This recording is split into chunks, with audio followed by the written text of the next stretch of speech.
Bonsoir à toutes et à tous et bienvenue dans votre émission Burkina Libre, l'espace où nous analysons et décryptons les grandes décisions qui façonnent l'avenir du Burkina Faso et du continent africain. Aujourd'hui, nous revenons sur une décision forte du gouvernement burkinabé, l'adoption du décret imposant désormais aux ONG et associations agréés de domicilier leur compte en banque à la Banque des dépôts du Trésor. Une mesure présentée comme acte de transparence, de sécurité et de souveraineté financière, surtout dans un contexte de crise sécuritaire et où plusieurs ONG ne sont pas les organismes qu'ils prétendent être. Pour en débattre ce soir, nous avons sur notre plateau nos deux consultants Amen Segla et Yannick Kwame. Bonsoir Amen et bienvenue à vous. Bonsoir Martial et bonsoir au peuple burkinabé, bonsoir au peuple africain. Bonsoir. Bonsoir Yannick et bienvenue à vous. Merci Martial, bonsoir et bonsoir à toute l'Afrique. Bonsoir. Alors, Amen Segla, pourquoi aujourd'hui l'État burkinabé a pris cette décision de domiciliation des comptes en banque des ONG à la Banque du dépôt des trésors? Alors, cette prise de décision est partie d'un constat selon lequel plusieurs ONG et associations travaillent en connivence avec les forces subversives dans nos pays.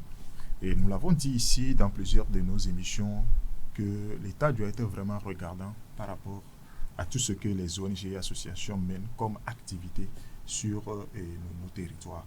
Alors, revenons sur le cas du Burkina Faso. L'autre fois, le ministre de la Sécurité a fait une sortie concernant une ONG qui s'appelle IMSO, International Safety Organization. Oui. Alors, cette ONG opère dans l'humanitaire, mais à un moment donné, l'État s'est rendu compte qu'en dehors de ce qu'elle a déclaré comme activité, elle faisait plutôt la collecte des informations sur la situation sécuritaire même du pays. Alors, l'État a pris soin dans un premier temps de suspendre ses activités juste pour voir, pour enquêter ou bien pour faire des investigations sur tout ce qu'il a fait par le passé comme activité et évaluer l'étendue de tout ce qu'elle a prôné comme mal. Mais contre toute entente, l'État a remarqué qu'en dehors de cette suspension, il y a certains membres de cette ONG qui opèrent toujours dans cette collecte frauduleuse des informations sur la situation sécuritaire du pays. Et c'est là l'État a pris cette décision de demander à ce que toute ONG ou association crée un compte opérationnel, pour ce qui concerne leur compte opérationnel, soit créé auprès, comme toi-même tu viens de le dire tout à l'heure, à la BDT. Donc, c'est une information, je peux dire que, en tant qu'observateur de l'actualité, c'est une très bonne chose. Dans un premier temps, nous devons comprendre que ces ONG-là, du moment où ce n'est pas l'État, en tant que garant de tout ce qui est sécurité de nos pays, ce n'est pas l'État qui donne directement ou bien qui finance ces ONG, et que ces financements viennent d'ailleurs, c'est vraiment délicat que l'État soit vraiment regardant là-dessus.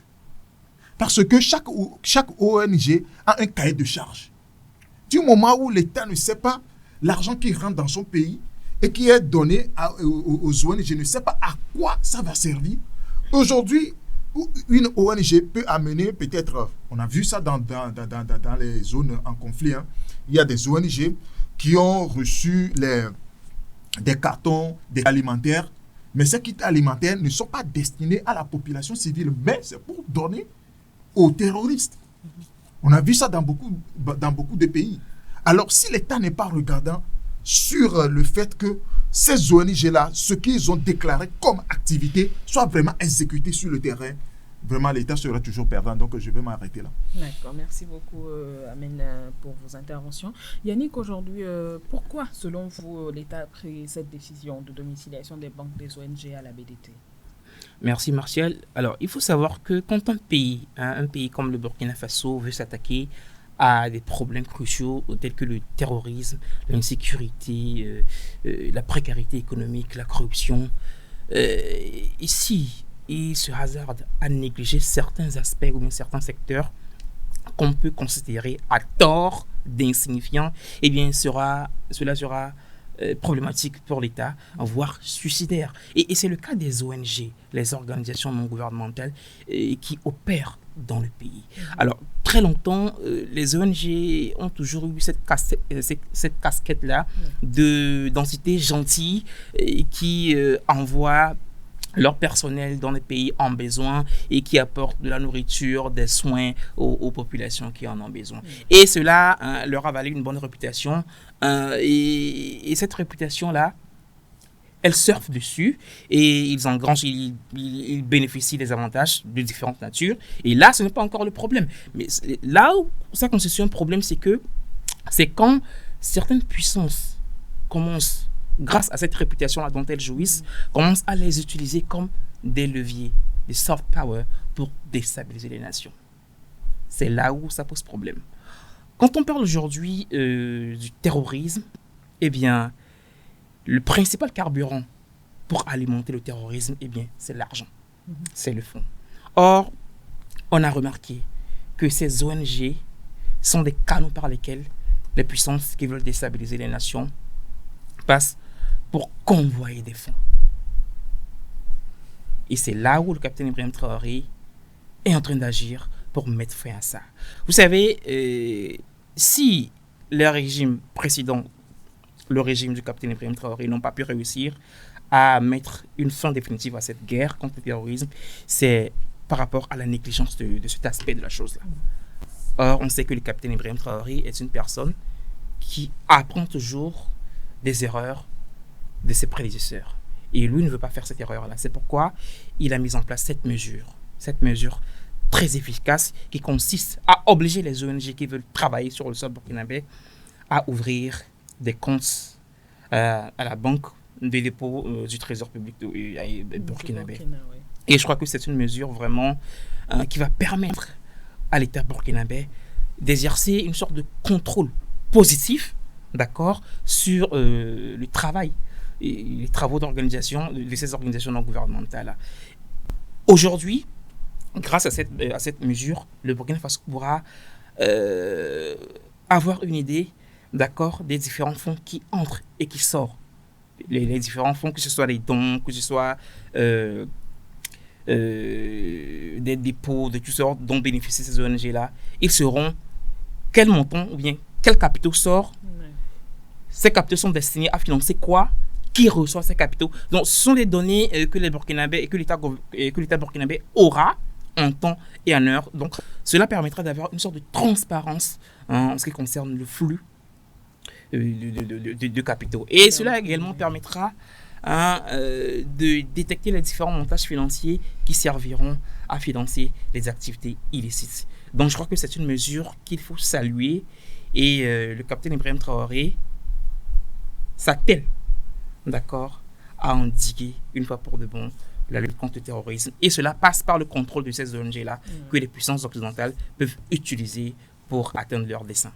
Alors, peut-on dire aujourd'hui que cette décision s'inscrit dans la continuité de la politique du président Ibrahim Traoré de pouvoir lutter contre les blanchiments de capitaux et aussi lutter en même temps contre le terrorisme, comme vous l'avez dit dans votre intervention? Alors, il faut savoir que depuis que le capitaine Ibrahim Traoré est arrivé au pouvoir, l'une de ses priorités, c'est de mettre fin au financement du terrorisme et de mettre également un terme à tout ce qui concerne le financement, à tout ce qui concerne le blanchiment d'argent. Et pour cela, il a mis en place un cadre juridique et institutionnel. Et quand on parle de cadre, notamment, il a mis en place une cellule, la cellule nationale du traitement des informations financières. Donc, ce sont des structures qui permettent de contrôler ou bien d'assainir le secteur du financement, le secteur de financement au Burkina Faso. Et aujourd'hui, on parle de la lutte pour la souveraineté au Burkina Faso.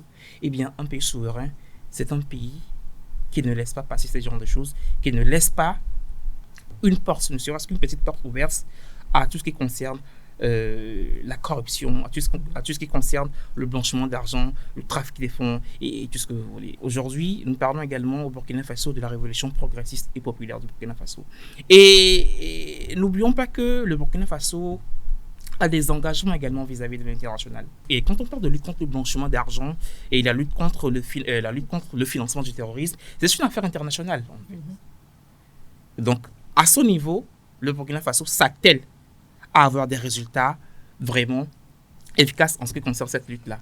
Alors, Amen Segla, est-ce qu'aujourd'hui, vous pensez que cette décision s'inscrit dans la continuité de la politique du capitaine Ibrahim Traoré de lutter contre le blanchiment d'argent, le blanchiment de capitaux plutôt, et la lutte contre le terrorisme? Surtout que cette politique-là a permis au Burkina Faso aujourd'hui de sortir de la liste rouge du GAFI depuis un moment. Alors, quand vous prenez la lutte contre le terrorisme, l'État burkinabé est prêt à mener cette lutte sur tous les plans.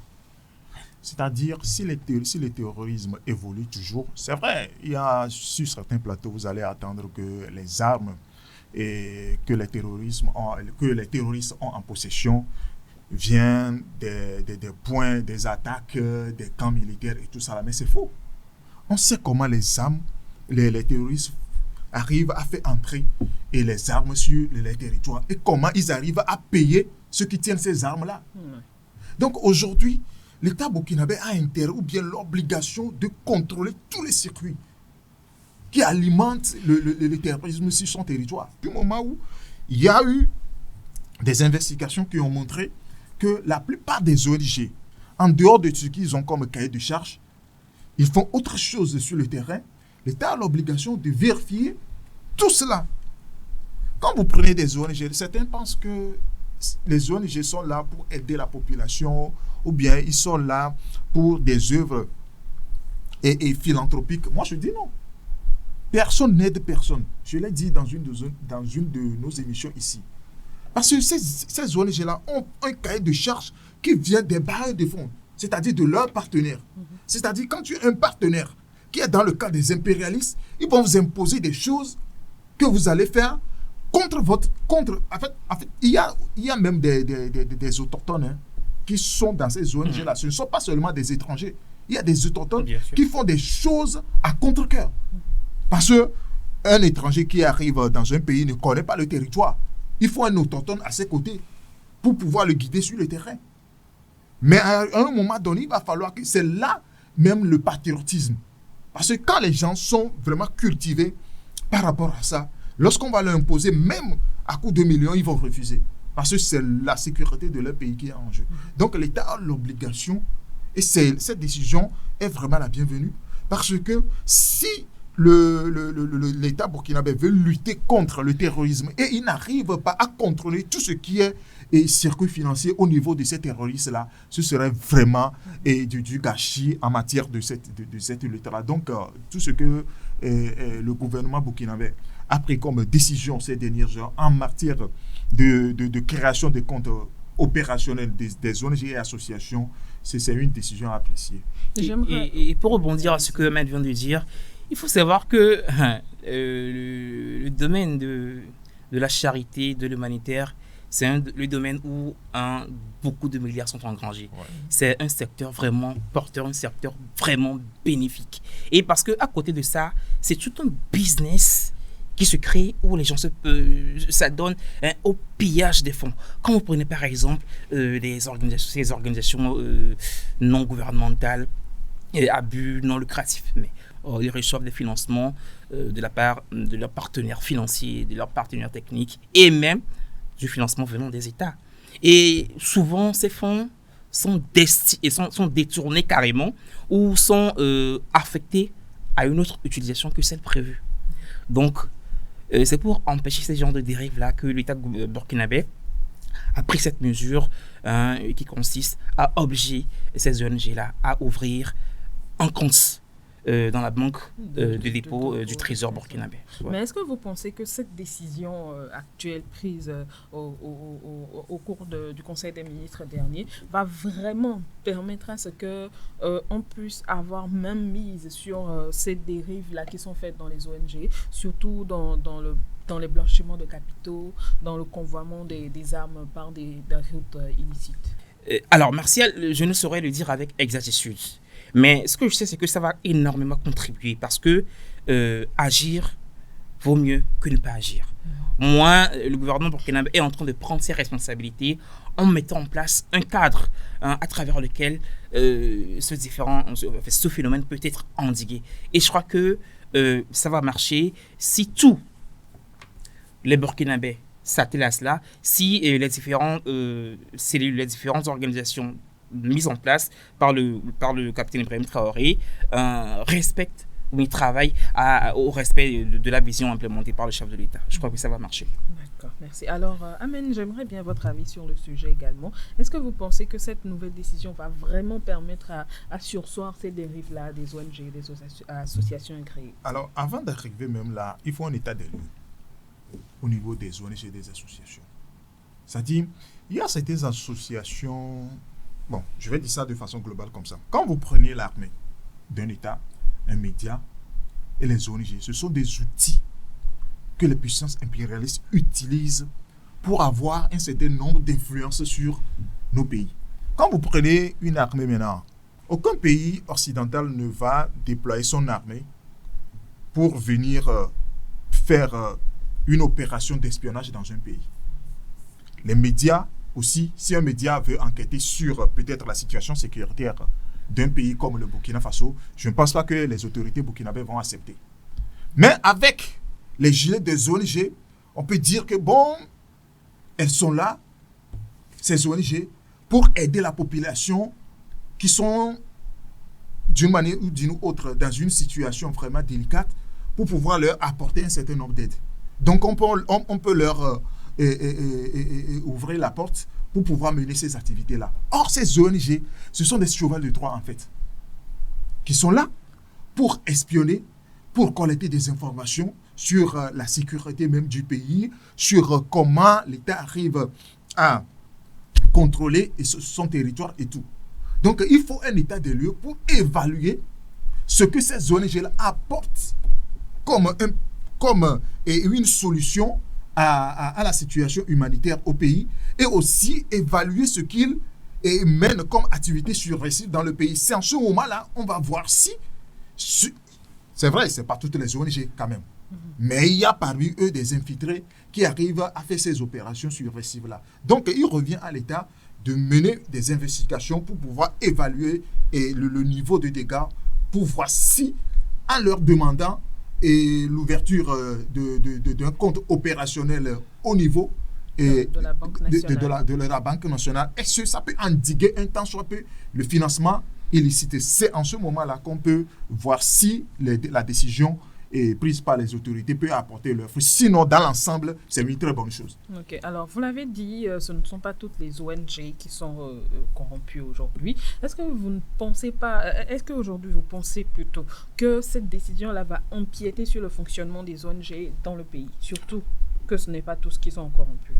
Oui, bon, à ce que nous sachions, l'État, les autorités burkinabènes n'ont pas dit que toute ONG doit arrêter son activité sur le territoire.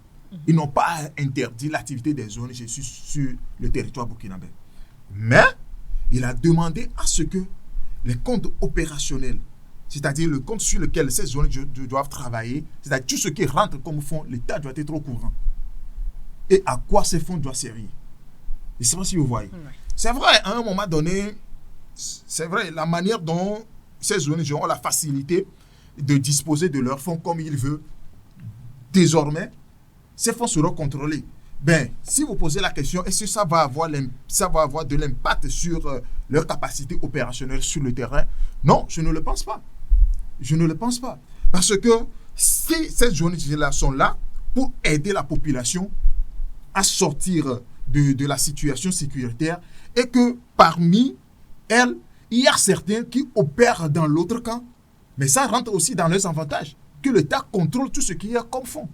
Donc, c'est une manière aussi de les aider à aller plus vite dans tout ce qu'ils mènent comme activité. Donc, je ne pense pas que ça va leur bloquer d'une manière ou d'une autre dans leur exercice. D'accord. Alors, Yannick Kwame, quel est votre avis sur le sujet? Alors, je crois que cette mesure prise par le gouvernement burkinabé ne va en aucun cas empiéter sur le fonctionnement de ces ONG au Burkina Faso. Au contraire, cela va leur apporter beaucoup d'avantages. Surtout les organisations non gouvernementales qui travaillent de façon honnête et dont le but n'est pas de réaliser les desseins d'une autre puissance. Et surtout, on vient de parler du fait que ces ONG-là sont victimes souvent de détournement de fonds et tout ce que vous voulez, eh bien, ça va leur permettre vraiment d'assainir leurs finances et de les protéger contre d'éventuelles fraudes. Bon, c'est vrai que cette mesure va apporter d'autres défis, surtout structurels, parce que les ONG qui ont déjà leur compte dans d'autres banques, surtout dans les banques commerciales, seront obligées d'ouvrir maintenant un autre compte dans les banques de dépôt du Trésor. Et bon, cela va entraîner d'autres démarches et d'autres dépenses également. Mais je crois que c'est de bonne guerre. Et je crois aussi que le gouvernement burkinabé va leur accorder une période de transition je sais pas, de 6 mois, 9 mois, 10 mois, et afin qu'ils puissent se mettre à jour. Alors, mais la question principale qui va se poser, est-ce que la banque des dépôts du Trésor public est assez forte, est assez costaud pour accueillir tous ces fonds venant de ces ONG? Et je crois que, oui, cette banque a des potentiels, que ce soit techniques et financiers et humaines, pour faire face à ces demandes-là, qui sont des demandes, disons-le, importantes. Alors, certaines ONG vont se dire que c'est mieux d'ouvrir des comptes dans des banques commerciales, dans d'autres banques, où ils ont plus de facilité à accéder à leurs fonds et tout. Mais je crois que le Burkina Faso va faire en sorte que la BDT, d'accord, va se doter d'autres organes, par exemple la mise en place du e-banking, par exemple, pour faciliter les opérations, la banque en ligne, voilà, où les gens, ces ONG peuvent avoir facilement accès à des informations, bien, et je crois que cette banque a de quoi accélérer les demandes. Avec tout ça, je crois que cette mesure, comme je viens de le dire, ne va changer en aucun cas le fonctionnement de ces ONG, dans leur fonctionnement du moins. Et je crois que c'est une mesure beaucoup plus profitable, voilà, à ces ONG-là. Alors, est-ce que cette réforme marque le début d'un nouveau partenariat entre l'État et les ONG aujourd'hui, surtout fondé sur la confiance? Alors, un nouveau partenariat, je crois que cette mesure contribue à l'assainissement du paysage des ONG au Burkina Faso. Mais pour que cette nouvelle collaboration marche, il va falloir que certaines conditions soient remplies, notamment la transparence et la bonne foi de chaque partie. Je vais parler de l'État burkinabé et des ONG. Alors, l'État burkinabé doit, à mon sens, faire un travail, si je peux le dire, de pédagogie. Du moins, s'entretenir avec ces ONG-là, à cœur ouvert, et de leur expliquer que cette mesure n'est pas établie avec un objectif de punition, en fait. Ce n'est pas un but, de sanctions, bien à but de les punir, bien de les empêcher dans leur fonctionnement. Au contraire, cette mesure vise à les protéger et à assurer à ce que leurs actions soient exécutées de façon saine, de façon efficace sur le territoire burkinabé. Et donc, je crois que cela va beaucoup permettre aux ONG de comprendre l'idée derrière cette mesure prise par le gouvernement. Et aussi, du côté des ONG, elles doivent... Cela tient beaucoup au capitaine Ibrahim Traoré. C'est vrai qu'elles sont là pour faire un travail humanitaire, pour servir certaines populations qui sont vulnérables au Burkina Faso. Mais cela ne leur donne pas le droit de se considérer comme étant dans leur pays. Ils sont, jusqu'à preuve du contraire, la plupart d'entre elles sont des ONG étrangères qui opèrent sur le territoire, sur notre territoire. Donc, elles doivent savoir que le principe de souveraineté est à respecter. Et je vais le dire, je l'ai précisé, je vais encore le dire, cela tient beaucoup au capitaine Ibrahim Traoré. Si les ONG travaillent dans le respect de la souveraineté de l'État burkinabé, l'État burkinabé ne va leur poser aucun problème. Au contraire, l'État burkinabé va les encourager, va les accompagner dans la mission qu'elles sont venues effectuer. Et aussi, il faut savoir que ces ONG-là ont obligation de publier leurs différents rapports financiers. elle ne doit pas attendre que le Burkina Faso, le gouvernement burkinabé avec ses mécanismes de contrôle viennent les obliger avant de le faire. Elles doivent également faire preuve de bonne foi. C'est pourquoi j'ai dit au préalable que la confiance mutuelle doit régner et la transparence mutuelle doit régner entre les deux parties pour que cette collaboration puisse fonctionner à merveille. Voilà, au Burkina Faso. Merci beaucoup à vous. Alors, Ahmed Segla, est-ce que vous pensez que cette décision va marquer un nouveau début de partenariat entre l'État burkinabé et les ONG fondé sur la confiance et la transparence? Alors, déjà, le terme même ONG, organisation non gouvernementale, même pose le problème. Parce que je ne sais pas quel type d'organisation on peut avoir dans un État et sans avoir le contrôle du gouvernement. Même s'il vient d'ailleurs, il y a quelqu'un, un membre du gouvernement d'un pays tiers qui est derrière. Que ce soit Transparency International, que ce soit Human Rights Watch, ou bien que ce soit International Crisis Group. Vous allez voir, ces organisations, ce sont des hommes puissants qui sont derrière. Et ces hommes puissants-là, ils ont en fait, ils ont la quitus d'un certain nombre de gouvernements, d'un certain nombre de puissances. Je ne sais pas si vous voyez. Donc, il va falloir que l'État, je viens de le dire tantôt, l'État doit faire un état des lieux pour voir le travail concret des ONG en matière sociale dans son territoire. Pourquoi tout ce que ces ONG-là, ces supposées ONG-là, font comme activité, pourquoi l'État ne peut pas occuper ces terrains-là? Ou bien mettre en place d'autres structures pour s'en occuper.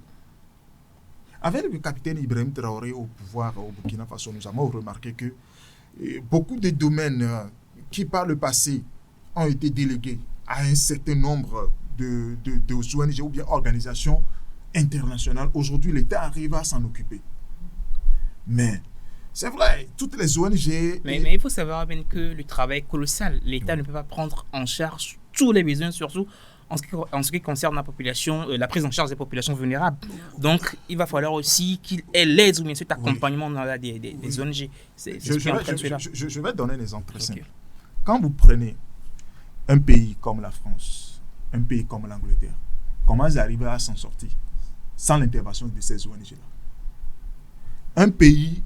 C'est parce qu'ils ont pris le temps de construire une gouvernance. Donc, c'est le moment, voilà, c'est le moment pour nous. Faire, c'est pourquoi je demande un état des lieux.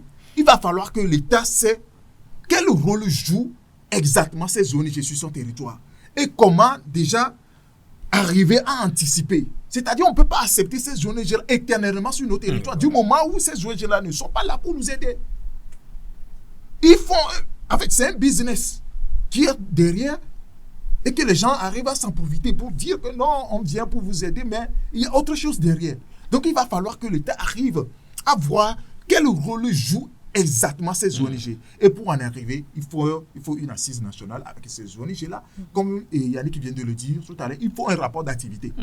Tout ce que mènent comme activité ces ONG-là, il va falloir que ça soit bien défini dans un rapport. Et c'est à base de ce rapport-là, l'État peut dire qu'à partir de ce moment, si vous arrivez à s'occuper peut-être dans la construction des forages, si c'est peut-être 100 forages que vous avez fait dans l'année, peut-être dans les budgets qui vont arriver, l'État va dire prochainement, nous allons prendre peut-être 20 progressivement et puis l'État va occuper tout le terrain. Sinon, ces ONG-là, je viens de le dire, ce sont une porte ouverte pour les impérialistes de s'infiltrer. Parce qu'ils savent très bien que c'est difficile aujourd'hui dans les pays de l'AES, du moins, de venir comme ça avec leur badge d'espion pour dire non, nous sommes là pour faire telle activité. Ce n'est plus possible. Donc, ils veulent passer par ces ONG-là, parce que c'est eux qui donnent de l'argent à ces ONG-là. Donc, ils vont passer par ces ONG, leur imposer un certain nombre de cahiers de charges, et puis, bon, eux aussi, ils vont faire de n'importe quoi. Donc, il revient à l'État, comme il devient de fixer un partenariat vraiment sophistiqué entre les ONG et l'État pour pouvoir contrôler tout ce qui est flux financier. Alors, merci beaucoup à vous, Ahmed Segla, pour votre belle intervention sur le sujet. C'est très enrichissant. Merci à vous, Yannick Kwame, pour votre belle intervention également, qui a apporté plusieurs points d'éclaircissement. Nous sommes ainsi arrivés à la fin de notre émission. Merci à vous de nous avoir suivis. Rendez-vous au prochain numéro.